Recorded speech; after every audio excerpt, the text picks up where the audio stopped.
పథకం పేరు వైఎస్ఆర్ రైతు భరోసా పథకం. ఈ పథకం ఎందుకు ప్రారంభించబడింది? ఆంధ్రప్రదేశ్ రాష్ట్రంలోని రైతుల ఆర్థిక భద్రత కోసం ఈ పథకాన్ని 2019లో ప్రారంభించారు.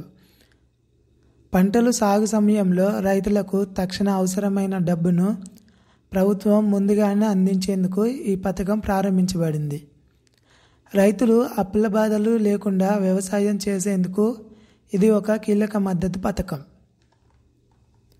ఎవరెవరు అర్హులు? భూమిని కలిగి ఉన్న ఏపీ రాష్ట్ర రైతులు, పట్టదారు రైతులు, పక్కా రైతులు, అద్దె భూములపై సాగు చేసే వాళ్ళు కూడా కొంతమందికి. రైతు పేరు మీద భూమి రిజిస్ట్రేషన్ లేదా పట్టా ఉండాలి. కాంట్రాక్ట్ రైతులు నోటిఫైడ్ చేసినట్లయితే అర్హత కలదు. రైతు కుటుంబం ఆదాయ పన్ను చెల్లించకూడదు. ప్రభుత్వ ఉద్యోగులు, పెన్షన్దారులు అర్హులు కారు. లభించే లాభం సబ్సిడీ మనీ. ప్రతి రైతుకు సంవత్సరానికి 13,500. ఇందులో 6,000 పీఎం కిసాన్ కేంద్ర పథకం నుండి, మిగిలిన 7,500 రాష్ట్ర ప్రభుత్వం అందిస్తుంది.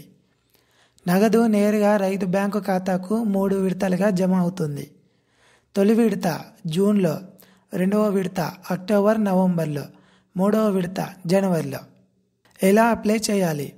అవసరమైన పత్రాలు: ఆధార్ కార్డు, భూమి passbook, registration document, bank account వివరాలు, మొబైల్ నెంబరు. సాధారణంగా రైతు లిస్టు గ్రామ వాలంటీర్ ద్వారా స్వీకరించబడుతుంది. అప్లై విధానం: ఈ పథకానికి రైతులు అప్లై చేయవలసిన అవసరం లేదు. ప్రభుత్వం భూమి రికార్డులు ఆధారంగా అర్హుల జాబితా రూపొందిస్తుంది. అర్హత కలిగిన రైతు లిస్టు వెబ్సైట్లో అందుబాటులో ఉంటుంది. రైతులకు సూచనలు: ఆధార్, భూమి మరియు బ్యాంక్ వివరాలు అప్డేట్ చేయించుకోవాలి. వ్యవసాయ శాఖ అధికారుల ద్వారా సమాచారం సేకరించండి. లబ్ధి పొందకపోతే మీ గ్రామ వాలంటీర్ లేదా మండల వ్యవసాయ అధికారిని సంప్రదించండి.